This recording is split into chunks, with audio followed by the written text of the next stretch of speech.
नमस्कार। आप सभी एस्पायरेंट का हमारे परीक्षा मित्र के यूट्यूब चैनल पर स्वागत है। और आज अपन एक इम्पोर्टेंट टॉपिक पर जो कि अपनी सीरीज में चल रहा है अभी आगे उस पर डिस्कस कर रहे हैं, समाजवाद के प्रकार। समाजवाद के प्रकार में अपन आगे बढ़ते हैं। देखिए, फेबियनवाद पहले प्रकार में अपन देखते हैं। समाजवाद जैसा कि कोटेशन आती है कि समाजवाद उस टॉप की तरह है जिसकी आकृति इस कारण से बदल गई है क्योंकि हर कोई उसे पहनने लगा है। यानी प्रत्येक, चाहे वो उदारवादी व्यक्ति है, यानी उदारवादी विचारधारा हो, समाजवाद तो फिर समाजवाद है ही, या समाजवाद के नए नए रूप दे दिए। कोई कहता है मैं लोकतांत्रिक समाजवाद लेके आऊँगा, यानी सभी आर्थिक समानता लेकर के आएंगे, एक प्रयास कर रहे हैं, लेकिन किस तरीके से लाएंगे, कैसे लाएंगे, सभी अपने अपने तरीके से अवधारणाएं देते हैं और समाजवाद अलग अलग भागों में बढ़ जाता है। 1883 में जैसे ही कार्ल मार्क्स की डेथ होती है, कार्ल मार्क्स की जो मूल विचारधारा है उसमें परिवर्तन आने चालू हो जाते हैं और उसी में आता है समाजवाद के उसी में आता है फेबियनवाद। 1883 में तो कार्ल मार्क्स की मृत्यु होती है और 1884 में फेबियनवाद दिया जाते हैं। फेबियनवाद क्या है? जो जितने भी समाजवाद है ना, उन्होंने क्या है कि कार्ल मार्क्स के सिद्धांतों को ही तोड़ मरोड़ करके पेश करने का प्रयास किया है अपने अकॉर्डिंग। फेबियनवादी विचारधारा क्या है? जैसा कार्ल मार्क्स कहते हैं कि क्रांति से समाजवाद लाया जाएगा, फेबियनवादी कहते हैं नहीं, ऐसा नहीं होगा। समाजवाद आएगा लेकिन धीरे धीरे लाया जाएगा, बहुत ही शांति से लाया जाएगा। कैसे लाएंगे, ये अपनी विचारधाराएं बताते हैं। फेबियनवादी विचारक कौन कौन है? Sidney Webb, George Bernard Shaw, GDH Cole, Graham Wallas, ये प्रमुख फेबियनवादी विचारक हैं। फेबियन सोसाइटी की स्थापना, जैसा कि मैं बता रहा हूँ कि कार्ल मार्क्स की डेथ के जस्ट अगले साल ही हो गई थी। 1883 में कार्ल मार्क्स की डेथ होती है और 4 जनवरी 1884 को ब्रिटेन में फेबियन सोसाइटी की स्थापना कर जाती है। फेबियन सोसाइटी हन्नीबॉल काकरेकर की नीति पर आधारित है। हन्नीबॉल काकरेकर की नीति क्या है?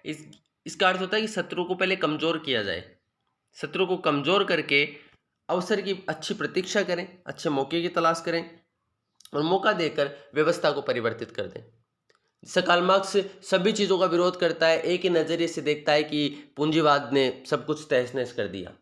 वहीं फेबियनवादियों का मानना है कि हाँ, पूंजीवाद ने तहस नहस किया है, लेकिन अपन एकदम से विरोध नहीं कर सकते हैं। पहले व्यवस्था में जाइए, विधायिकाओं में जाओ, वहाँ पे धीरे धीरे उन चीज़ों में परिवर्तन करने का प्रयास करो। एकदम से क्रांतिकारी परिवर्तन लाओगे तो जनता उसे एक्सेप्ट नहीं करेगी, लोग उसे स्वीकार नहीं करेंगे। इसलिए करना क्या है कि शत्रु को कमज़ोर करो, अच्छे अवसर की प्रतीक्षा करो और मौका देकर व्यवस्था को परिवर्तित कर दो। यह है फेबियनवाद की मूल अवधारणा। इस मूल अवधारणा से प्रश्न भी पूछा जाता है एग्जाम में। आगे अपन देखें, फेबियनवाद हिंसात्मक और रक्त क्रांति से पूर्णतः दूर है। जैसे कि मैं बता रहा हूँ कि कार्ल मार्क्स रक्त क्रांति चाहता है, सशस्त्र रक्त रंजित क्रांति होगी, तो उसमें ऐसी क्रांति की बात नहीं करते हैं फेबियनवादी। ये हिंसात्मक तरीके से समाजवाद नहीं लाना चाहते हैं, किसी भी प्रकार की परिस्थिति में क्रांति को स्वीकार नहीं करता है। ध्यान रखने की बात है, क्रांति को स्वीकार नहीं करता है, हिंसा नहीं चाहता है, हिंसा की जगह पर प्रचार प्रसार तथा व्यवस्था अनुकूल वातावरण बनाने का प्रयत्न करता है। क्या क्या विशेषताएं फेबियनवाद की? जैसा ऊपर आपको इतना तो समझ में आ गया कि ये धीरे धीरे परिवर्तन चाहता है, व्यवस्थाओं में एंट्री लेना चाहता है पहले और फिर फेबियनवाद लाना चाहता है। हन्नीबॉल काकरेकर की नीति पर काम करना चाहता है। ये कार्ल मार्क्स की क्रांति का विरोध करता है। तो इतनी बात अपने को समझ में आ चुकी है, तो एक थीम बन चुकी है फेबियनवाद की। अब अपन आगे इसकी विशेषताएं देखते हैं। फेबियनवाद कार्ल मार्क्स की क्रांति, वर्ग संघर्ष का सिद्धांत को स्वीकार नहीं करता है। वर्ग संघर्ष का सिद्धांत, जिसके तहत कार्ल मार्क्स ये कहता है कि इतिहास इस बात का साक्षी है, इतिहास के आधार पर वो समझाने का प्रयास करता है कि हर युग के अंदर, हर व्यवस्था के अंदर दो वर्ग रहे हैं जिनमें सदैव संघर्ष रहा है। तो ऐसे वर्ग संघर्ष के सिद्धांत को फेबियनवादी नहीं मानते हैं। दूसरा, राजतंत्र सत्ता का व्यावसायिक सत्ता पर नियंत्रण स्थापित करना चाहता है। राजतांत्रिक सत्ता का, राजा महाराजाओं का व्यावसायिक सत्ता पर नियंत्रण स्थापित करना चाहता है। व्यावसायिक सत्ता पर नियंत्रण, देखिए, व्यावसायिक सत्ता से यहाँ से एक परिप्रेक्ष्य लगाया जाता है कि व्यवसायियों के अलग अलग संगठन होते हैं, तो वो भी क्या अपनी सत्ता स्थापित कर लेते हैं। यानी पूंजीवाद का एक माइनर विरोध तो ये भी कर रहा है कि चाहे राजतांत्रिक सत्ता ये निरंकुश टाइप की सत्ता होनी चाहिए, लेकिन और व्यावसायिक जो सत्ता है, पूंजीपतियों की जो सत्ता है, उसके ऊपर नियंत्रण स्थापित किया जाए। वर्गविहीन शोषणविहीन समाज के लिए उद्योगों का राष्ट्रीयकरण करता है। आगे अपन देखते हैं, चौथी विशेषता इसकी है कि निजी संपत्ति का समर्थक है। लेकिन संपत्ति को समाज से उत्पन्न मानता है। कार्ल मार्क्स निजी संपत्ति का समर्थक नहीं है। अंतर करते जाना यहीं पर। फेबियनवाद में एक तो विशेषताओं पे प्रश्न आते हैं और एक समर्थकों पे प्रश्न आते हैं। समर्थकों के प्रश्न फिर भी गलत नहीं होते इसमें, यहाँ पर जो अवधारणात्मक के हमारी समझ है उसमें अपन गलती कर जाते हैं। कार्ल मार्क्स निजी संपत्ति का समर्थक है, लेकिन कार्ल मार्क्स निजी संपत्ति का विरोध करता है। फेबियनवादी निजी संपत्ति के समर्थक हैं, लेकिन संपत्ति को समाज से उत्पन्न मानते हैं। लोकतंत्र और संसदीय शासन व्यवस्था का समर्थन करते हैं, क्योंकि ब्रिटेन में ही पनपे ही है, तो ब्रिटेन की व्यवस्था संसदीय शासन व्यवस्था है, लोकतांत्रिक है, तो दोनों को वो स्वीकार करते हैं, क्योंकि उसी देश में रह करके यदि उनको अपना संगठन चलाना है, यदि उनकी विचारधारा को चलाना है, तो समर्थन करना ही पड़ेगा। और फिर ये खुद भी कहते हैं कि समर्थन उन व्यवस्थाओं में जाओ, व्यवस्था में जाकर के परिवर्तन करो। फिर ये इनकी मूल थीम आती है, छठा पॉइंट जो सबसे पहले डिस्कस किया था अपन ने, कि इनकी मूल थीम है कि अच्छे अवसर की प्रतीक्षा करो और यकाएक पूंजीवादी व्यवस्था को उखाड़ फेंक दो। जैसे ही आपके हाथ पैर मजबूत हुए हैं व्यवस्था में, वैसे ही पूंजीवाद को समाप्त कर दो। एकदम से क्रांति नहीं करो, और जो व्यवस्था है उसका समर्थन करो। यदि लोकतांत्रिक संसदीय व्यवस्था है तो उसका समर्थन करो। उत्पादन, वितरण, लाभ, हानि सब पर समाज का नियंत्रण करना चाहता है। फेबियन सोसाइटी कि प्रत्येक राज्य में स्थापना का संकल्प है कि हर राज्य में एक फेबियन सोसाइटी होगी। फिर अपन बात करते हैं संशोधनवाद की।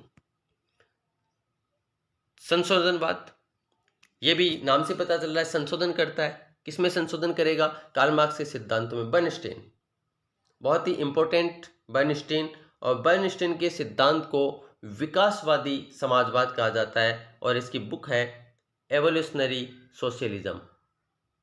एवोल्यूशनरी सोशलिज्म, ये इसकी बुक है। संशोधनवादी समाजवाद, या और एवोल्यूशनरी का मतलब जो है वो विकासवाद है। तो एवोल्यूशनरी सोशलिज्म विकासवादी समाजवाद की अवधारणा देता है बर्नस्टीन। ये इसकी बुक है, इसका सिद्धांत है, तो नाम याद रखिएगा, इंपॉर्टेंट है। बर्नस्टीन को संशोधनवाद का जनक माना जाता है। मूलतः ये विचारधारा जर्मनी की विचारधारा है। ये विचारधारा मार्क्स के सिद्धांतों में संशोधन करना चाहती है। क्या विशेषताएं हैं संशोधनवाद की? पहला पॉइंट, अतिरिक्त मूल्य के सिद्धांत को स्वीकार नहीं करता है। अतिरिक्त मूल्य का सिद्धांत क्या है? मार्क्सवाद में पढ़ा अपन ने कि अतिरिक्त मूल्य का सिद्धांत यह है कि मान लीजिए एक कंपनी है, वो पेन बना रही है, पेन के ऊपर लागत आ रही है, मूल लागत आई 2 रुपये, और मार्केट में पहुंचते पहुंचते जब वो ग्राहक के पास में पहुंचा तो 10 रुपये का हो गया। तो कार्ल मार्क्स कहता है कि 8 रुपये कहाँ गए? ये 8 रुपये पूंजीपति के पास चले जाते हैं। यही अतिरिक्त मूल्य है कार्ल मार्क्स के अनुसार। तो इस अतिरिक्त मूल्य के सिद्धांत को संशोधनवादी स्वीकार नहीं करते हैं, क्योंकि संशोधनवादियों का मानना है कि बिजनेसमैन ने उसने रिस्क भी ली है। बिजनेसमैन ने जो अब जैसे मान लीजिए कोविड-19 चल रहा है, बिजनेस नहीं चल रहा है, तो उनको ब्याज देना पड़ रहा है। जो इंटरेस्ट उन्होंने लोन ले रखा है उसके ऊपर इंटरेस्ट देना पड़ रहा है। तो वो 8 रुपये के 8 रुपये सारे के सारे ऐसा नहीं है कि पूंजीपति ने खा लिए, वो बटे हैं। सारे पैसे उसने नहीं लिए। हाँ, बड़ा मुनाफा उसने लिया होगा, लेकिन इतना बड़ा भी नहीं लिया जितना कार्ल मार्क्स ने बताया है। तो अतिरिक्त मूल्य के सिद्धांत को स्वीकार नहीं करते हैं। द्वंद्वात्मक भौतिकवाद में परिवर्तन का कारण पदार्थ के साथ नैतिक नियमों को भी मानते हैं। कार्ल मार्क्स परिवर्तन का कारण पदार्थ को मानता है। कार्ल मार्क्स द्वंद्वात्मक भौतिकवाद का जो सिद्धांत देता है वो हीगल से लिया है। द्वंद्वात्मक थ्योरी प्लेटो की भी थी, सुकरात की भी थी। तो ये द्वंद्वात्मक भौतिकवाद को मानता है कार्ल मार्क्स। और द्वंद्वात्मक भौतिकवाद में जो परिवर्तन का कारण है वो कार्ल मार्क्स के अनुसार पदार्थ है, लेकिन जो बर्नस्टाइन है, बर्नस्टीन इसको नहीं मानता है। बर्नस्टाइन नैतिक नियमों को भी मानता है कि परिवर्तन का कारण केवल पदार्थ नहीं होते हैं, नैतिक नियम भी परिवर्तन का कारण होते हैं। वर्ग सहयोग को स्वीकार करता है और मध्यम वर्ग की अवधारणाओं को मानता है। समाज के समस्त उद्योगों पर पूंजीपतियों का ही नहीं, अपितु मध्यम वर्ग का भी अधिकार होता है। मैंने आपको बताया है कि मध्यम वर्ग को मानने के कारण ही कार्ल मार्क्स मध्यम वर्ग को नहीं मानता है। कार्ल मार्क्स की नज़र में 2 ही वर्ग है, एक शोषक, एक शोषित, एक हैव्स है, दूसरा हैव नॉट है। ये शब्दावलियों को समझने के लिए आपको मार्क्सवादी वीडियो देखना पड़ेगा, जो मार्क्सवाद के ऊपर बनाया गया है वो आपको कंप्लीट देखना पड़ेगा। आपको कार्ल मार्क्स की जितनी थ्योरीज है, जितने सिद्धांत है, वो आपको बहुत ही इजीली समझ में आएंगे। जो टर्मिनोलॉजी अभी बोल रहा हूँ, हो सकता है कि आपने मार्क्सवाद नहीं देखा तो समझ में नहीं आए, लेकिन ये समझ में आएंगे। तो समाज के समस्त उद्योगों पर पूंजीपतियों का ही नहीं, अपितु मध्यम वर्ग का भी अधिकार होता है। लोकतंत्र और संसदीय शासन व्यवस्था का समर्थन ये भी करते हैं फेबियनवादियों की तरह। हिंसात्मक साधन और क्रांति को अस्वीकार करते हैं। जो फेबिनवादी थे वो भी देखिए हिंसात्मक साधन और क्रांति को अस्वीकार करते हैं, जबकि मार्क्सवादी हैं वो ये मानते हैं। कार्ल मार्क्स खुद ये मानता है, और मार्क्सवादी लेनिन, स्टालिन, माओ त्से-तुंग ये सब क्रांतियों का समर्थन करते हैं। फिर अपन बात करें इनके इसमें संशोधनवाद में, निजी संपत्ति को बनाए रखता है। अब देखिए निजी संपत्ति को बनाए रखता है, यानी निजी संपत्ति का विरोध करता है कौन? Karl Marx. निजी संपत्ति का समर्थन कर रहा है फेबिनवादी, और यहाँ पर संशोधनवादी निजी संपत्ति का समर्थन कर रहे हैं। वर्गविहीन शोषणविहीन समाज की रचना करना चाहते हैं, और वर्गविहीन शोषणविहीन समाज की रचना में सर्वहारा वर्ग के अधिनायक तंत्र की जगह पूंजीपतियों का सहयोग चाहते हैं। पूंजीपतियों को समाप्त नहीं करना चाहते हैं कार्ल मार्क्स की तरह, ये चाहते हैं कि पूंजीपतियों का सहयोग हो। श्रम संघवाद या श्रमिक संघवाद। श्रम संघवाद के समर्थक हैं सोरेल, फ्लिंटॉफ, लॉर्ड हिटलर। उद्देश्य इसका समाज में श्रमिकों की सत्ता स्थापित करना। क्या विशेषताएं हैं श्रमिक संघवाद की, अपन देखते हैं। श्रमिक संघवाद मार्क्स के समस्त सिद्धांतों को स्वीकार कर लेता है। श्रमिक है, मजदूरों का संगठन है, तो कार्ल मार्क्स के सारे सिद्धांतों को स्वीकार कर लेता है। द्वंद्वात्मक भौतिकवाद के आधार पर आर्थिक नियतिवाद को भी बताता है। द्वंद्वात्मक भौतिकवाद जो सिद्धांत जिसके बारे में मैंने अभी आपको बताया, उसके आधार पर आर्थिक नियतिवाद को भी बताता है। क्रांति का पूर्ण रूप से समर्थक है। तो देखिए यहाँ पर जैसा कि अपन ने देखा है कि मार्क्स के सारे सिद्धांतों को स्वीकार कर लेता है, तो इसका मतलब कि क्रांति को भी स्वीकार कर लेता है। श्रम संघवादी, सोरेल, फ्लिंटॉफ ये क्रांति को स्वीकार करते हैं। लोकतंत्र और संसदीय व्यवस्था के आलोचक हैं, जबकि फेबियनवादी और संशोधनवादी समर्थक थे। श्रमिकों का संघ बनाना चाहता है और निजी संपत्ति की समाप्ति चाहता है। कार्ल मार्क्स को व्यवहारिक रूप देना चाहता है। देखिए जो कार्ल मार्क्स की थ्योरीज हैं उसी पे आधारित है, तो कार्ल मार्क्स इक्वल टू श्रम संघवाद भी कर लोगे तो भी आप प्रश्न को हल कर पाओगे आराम से। केकनी पद्धति का प्रयोग करना चाहता है। अब आता है श्रेणी समाजवाद, गिल्ड समाजवाद। GDH कॉल, हॉब्सन, पेंटी, ऑरेंज ये इसके समर्थक हैं। ये श्रेणी समाजवाद मूलतः फ्रांस में पनपा था। प्रमुख विशेषताएं श्रेणी समाजवाद का देखिए वैसे मतलब है कि होता क्या था कि श्रेणियां बनी हुई थी ब्रिटेन में औद्योगिक क्रांति के पहले मजदूरों की, कि जैसे बार्बर है वो कटिंग का काम करेगा, बाल काटने का काम करेगा, तो बार्बर का काम यही होगा। लोहार है तो ये लोहारों की श्रेणी होगी, केवल लोहार का ही काम करेंगे, ये कभी भी इनका काम नहीं करेंगे बार्बर का। बार्बर लोहार का काम नहीं करेगा, लोहार बार्बर का काम नहीं करेगा। ऐसे क्या था, ये श्रेणियां बनी हुई थी ब्रिटेन के अंदर, ये व्यवस्था थी। प्रमुख विशेषताएं क्या है? शांतिपूर्वक और संवैधानिक तरीके से समाजवाद का समर्थक है श्रेणी समाजवाद। व्यवसायिक श्रेणियों का निर्माण करता है। यह है व्यवसायिक श्रेणियां जो भी बताई है मैंने, कि एक बार्बर की श्रेणी, लोहार की श्रेणी या और लेबर क्लास हो गई, तो ये सब जो बनी हुई है ये श्रेणियां हैं, और इन श्रेणियों का इनको व्यवसायिक श्रेणी कहा जाता है, और व्यवसायिक श्रेणियों का निर्माण करता है। ये इन्हें व्यवसायिक प्रतिनिधित्व तक देना चाहता है GDH कॉल। राजनीतिक तथा दूसरी व्यावसायिक तीसरा प्रजातंत्र तथा संसदीय शासन व्यवस्था का आलोचक है। तो दो तो अपने पास में ऐसे सिद्धांत है, फेबिनवाद, संशोधनवाद, जो कि इनके समर्थक हैं। दो ऐसे सिद्धांत आ गए, श्रेणी समाजवाद, श्रम संघवाद, जो कि प्रजातंत्र और संसदीय शासन व्यवस्था के विरोधी हैं, आलोचक हैं। क्रमिक और शांतिपूर्ण तरीके का समर्थक है। ठीक है, तो विरोध करने वाला एक क्या है अपने पास में अभी तक? निजी संपत्ति का समर्थक है, किंतु उद्योगों का राष्ट्रीयकरण करना चाहता है। वर्गविहीन शोषणविहीन समाज की रचना करना चाहता है। बहुलवादी दृष्टिकोण का समर्थक है। प्रजातांत्रिक समाजवाद आता है फिर इसके बाद। पांचवा क्या है प्रजातांत्रिक समाजवाद, देखते हैं। प्रजातांत्रिक समाजवाद राज्य में समाजवाद के समस्त गुण प्राप्त होते हैं। इसे विकासवादी समाजवाद भी कहा जाता है, और इसके समर्थक हैं Clement Attlee, HR Tawney, Galbraith, Wells, Jawaharlal Nehru, Norman Thomas, Ram Manohar Lohia, Narendra Dev, Jayaprakash Narayan. Bharat में बहुत काम हुआ इसके ऊपर। और जवाहरलाल नेहरू तो प्रजातांत्रिक समाजवाद के जनक माने जाते हैं, लोकतांत्रिक समाजवाद के। ये समाजवाद लोकतांत्रिक प्रवृत्तियों के माध्यम से यानी संवैधानिक माध्यमों से, संविधान के माध्यम से शांतिपूर्ण तरीके से संवैधानिक साधनों का प्रयोग करते हुए समाजवाद लाना चाहता है। लेकिन इनका भी समाजवाद कैसा होगा? वर्गविहीन, शोषणविहीन समाज होगा। ये कभी भी साम्यवाद की व्यवस्था का समर्थन नहीं करते हैं। ये समाजवाद जरूर लाना चाहते हैं लेकिन साम्यवाद का समर्थन नहीं करते हैं, क्रांतियों का समर्थन नहीं करते हैं। हरकोट की कोटेशन आती है, हम सब समाजवादी हैं। विश्व के प्रत्येक राष्ट्र अपने आप को प्रजातांत्रिक स्वरूप वाला मानता है, इसलिए प्रत्येक देश अपने स्वरूप में प्रजातांत्रिक है। जैसा कि मैंने शुरू में बताया था आपको कि हर राष्ट्र अपने आप में ये कहता है कि हम समाजवादी हैं, हम आर्थिक समानता लाना चाहते हैं, हम समाजवाद का समर्थन करते हैं। तो हरकोट ये कहता है कि हम सब समाजवादी हैं। प्रजातांत्रिक समाजवादी राज्यों में स्वतंत्रता और समानता के बीच सुंदर समन्वय देखने को मिलता है। प्रजातांत्रिक समाजवादी राज्य का एग्जाम्पल आप भारत को समझ सकते हो। यहाँ पे स्वतंत्रता भी है तो समानता पर भी बल दिया जाता है। तो स्वतंत्रता और समानता का सुंदर समन्वय देखने को मिलता है लोकतांत्रिक समाजवादी राज्यों में। लोकतांत्रिक समाजवादी राज्य समाजवाद की समस्त विशेषताओं का समावेश करता है, किंतु ये समझौतावादी नहीं है।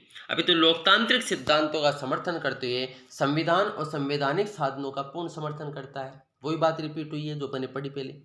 व्यक्तिगत स्वतंत्रता को समाज हित में परिभाषित करता है, यानी स्वतंत्रता में और समानता को साथ लाना चाहता है। दोनों का सुंदर समन्वय देखने को मिलता है। व्यक्ति और समाज दोनों का मिश्रण है। जैसा उदारवादी व्यक्ति का समर्थन करते हैं, समुदायवादी समाज का समर्थन करते हैं। वो मानते हैं, समुदायवादियों का मानना है कि समाज के हित में व्यक्ति का हित हो सकता है, व्यक्तिवादियों का मानना है व्यक्ति का हित इंपॉर्टेंट है समाज से। लेकिन जो लोकतांत्रिक समाजवादी राज्य हैं, यहाँ पे व्यक्ति और समाज दोनों का मिश्रण देखने को मिलता है, स्वीकार करता है कि दोनों एक दूसरे के पूरक हैं। सामाजिक आर्थिक न्याय की स्थापना करता है। फिर अपन आगे बात करते हैं, मार्क्स के किसी भी सिद्धांत को स्वीकार नहीं करते हैं प्रजातांत्रिक समाजवादी। वर्गविहीन, शोषणविहीन समाज आप खुद ही बता दोगे कि भारत का एग्जाम्पल ले रहा हूं प्रजातांत्रिक समाजवाद में कि वर्गविहीन, शोषणविहीन समाज के लिए क्रांति अस्वीकार्य है और संवैधानिक साधनों का प्रयोग किया जाएगा। सुरक्षात्मक, सुधारात्मक, सहयोगात्मक कार्य करेगा। उद्योगों का राष्ट्रीयकरण नहीं करता अपितु समाजीकरण करता है। इस मॉडल को वर्तमान में पब्लिक प्राइवेट पार्टनरशिप के रूप में देखा जाता है, जो अपन वर्तमान में देख भी रहे हैं कि उदारवाद भी है, समाजवाद भी है, दोनों सी व्यवस्थाएं देखने को मिलती हैं। इसलिए अपने देश की अर्थव्यवस्था का मॉडल भी आप देखोगे तो मिश्रित अर्थव्यवस्था का मॉडल है। स्वतंत्रता और समानता के अधिकारों को सामाजिक स्वरूप में स्वीकार करता है। प्रजातांत्रिक समाजवाद का उद्देश्य किसी संपत्ति को समाप्त करना नहीं है, अपितु समाज हित में निजी संपत्ति का परिसीमन करता है, निजी संपत्ति की सुरक्षा करना चाहता है, अर्थात न्यूनतम रोक लगाना चाहता है। आर्थिक विषमता को दूर करने के लिए राज्य समाप्त नहीं होगा, यानी राज्य को बनाए रखने का समर्थन करता है प्रजातांत्रिक समाजवाद, राज्य को समाप्त नहीं करना चाहता है। अनिवार्य रोजगार को व्यक्तित्व विकास का आधार माना जाएगा। आर्थिक समानता आरोपित नहीं होगी अपितु स्वतः आएगी। अपन देख रहे हैं कि एक तरफ भाग 3 अपने संविधान में मूल अधिकारों का और दूसरी तरफ भाग 4 है जिसमें राज्य को शक्तियां दी गई हैं। तो राज्य समाप्त नहीं होगा अपितु सहयोगी प्रवृत्ति को होगा। हाँ, योग्यता अनुसार कार्य, लेकिन योग्यता अनुसार वेतन प्राप्त होगा। और कार्ल मार्क्स क्या कहता है? योग्यता अनुसार कार्य और आवश्यकता अनुसार वेतन मिलेगा। लेकिन ऐसा नहीं है, प्रजातांत्रिक समाजवादी राज्य योग्यता को ही आधार मानते हैं। अब आता है लोक कल्याणकारी राज्य। देखिए, लोक कल्याणकारी राज्य की जो अवधारणा आई वो एक्चुअल में क्या था कि नकारात्मक उदारवाद आया, पूंजीपतियों को बढ़ावा दिया गया, बड़े बड़े उद्योग स्थापित हो गए ब्रिटेन में, तो उससे जो लेबर क्लास थी उसका शोषण होने लग गया, आर्थिक असमानता आ गई और आए दिन बड़े बड़े आंदोलन होने लग गए, हड़तालें होने लग गई, मिलें बंद होने लग गई। तो ऐसी समस्या उत्पन्न हो गई। तो फिर सकारात्मक उदारवाद आता है जो अब सुरक्षा के साथ साथ में सुधारात्मक काम भी करेगा, सकारात्मक उदारवाद। और सकारात्मक उदारवाद और नकारात्मक उदारवाद के बीच की योजक कड़ी कहा जाता है ग्रीन को। ग्रीन और जेएस मिल को सकारात्मक उदारवाद लाने का श्रेय जाता है। और ये जो सकारात्मक उदारवाद ने जो कार्य किए वही वास्तव में कल्याणकारी राज्य की अवधारणा को प्रकट करते हैं। और अच्छे से अपने को समझना हो कि कल्याणकारी राज्य क्या होता है, क्या काम करता है। तो भारतीय संविधान का जो भाग 4 है जिसमें डीपीएसपी है, नीति निर्देशक तत्वों का उल्लेख किया गया है, वो अपने को बहुत ही अच्छे तरीके से बता सकते हैं कि क्या है लोक कल्याणकारी राज्य। सुधारात्मक और सकारात्मक कार्य करते हुए अधिकतम सामाजिक सेवाओं तथा अवसरों का सृजन करता है। लोक कल्याणकारी राज्य अधिकतम सामाजिक सेवाओं का और अवसरों का सृजन करता है, यानी जब लोक कल्याण के कार्य करेगा राज्य तो ज्यादा से ज्यादा सेवाओं का विकास होगा। जैसे पहले आरएस आईएएस की पोस्ट इतनी नहीं आती थी जितनी अब आती हैं, लेकिन जैसे जैसे राज्य ने अपना स्वरूप बदला, लोक कल्याणकारी काम हुए, बहुत सारी योजनाएं चली नरेगा जैसी, और जैसे इन योजनाओं को बढ़ावा दिया गया वैसे वैसे ही भर्तियां ज्यादा होने लग गई। यानी जब सामाजिक सेवाएं उपलब्ध करवाई जाती हैं तो अवसरों का भी सृजन होता है, नौकरियों का भी सृजन होता है। फिर अपन लोक कल्याणकारी राज्य के कार्य क्षेत्र देखते हैं, क्या काम है, कैसे काम होता है, कितना क्षेत्र है इसका। न्यूनतम और आवश्यक कार्य करेगा, लेकिन कार्य कैसा होगा, सुधारात्मक। मैंने पहले बताया नकारात्मक उदारवाद से मिलता जुलता है, सुधारात्मक कार्य की बात करता है, और ऐसे सृजनात्मक सामाजिक सेवाओं का संचालन करेगा जो उसके पूर्ण व्यक्तित्व में सहायक होगी। यानी ये मैकफर्सन की सृजनात्मक स्वतंत्रता का समर्थन करता है कि व्यक्ति को इस तरीके का काम मिले जैसे काम के घंटे तय कर दिए, 8 घंटे से ज़्यादा काम नहीं करेगा, ताकि व्यक्ति अपने लिए भी समय निकाल सके, अपने पूर्ण व्यक्तित्व का विकास कर सके। व्यक्ति को अवसर व साधन सुविधाएं उपलब्ध करवाएगा, लेकिन इसके लिए आवश्यक शर्त आरोपित नहीं की जाएगी। एक कल्याणकारी राज्य सुधारात्मक कार्यों के साथ वंचित वर्ग के लिए विशेष योजनाएं संचालित करता है, जैसे वृद्धावस्था, पेंशन, प्रसूति सहायता। जैसा कि मैं बता रहा हूँ अपने नीति निर्देशक तत्वों में इन्हीं का तो उल्लेख किया गया है। तो ये अपना बहुत ही इंपॉर्टेंट टॉपिक था समाजवाद के प्रकारों के ऊपर। बहुत ही बढ़िया टॉपिक है, यहाँ से प्रश्न पुटअप भी होते हैं और मैंने बहुत ही डिटेल में इसको कवर किया है। तो आप बहुत बहुत धन्यवाद आप लोगों का कि आप लोग मेरे साथ जुड़े रहे, और अच्छे वीडियोस आपको देखने हैं। कंटेंट बहुत बढ़िया मिलेगा आपको, कंटेंट में कोई कमी नहीं रहेगी, समझाने का तरीका भी ठीक ठाक है, कोई दिक्कत नहीं है, आपको समझ में आ जाता है। फिर आप जब बुक्स पढ़ोगे तो भी आपको और अच्छे से समझ में आ जाएगा। तो आप चैनल को सब्सक्राइब करें और नए जो वीडियोज़ आ रहे हैं उनको देखें। आप बहुत ही बढ़िया तरीके से बनाए जा रहे हैं, पूरी मेहनत की जा रही है। बहुत बहुत धन्यवाद आप लोगों का, हार्दिक आभार।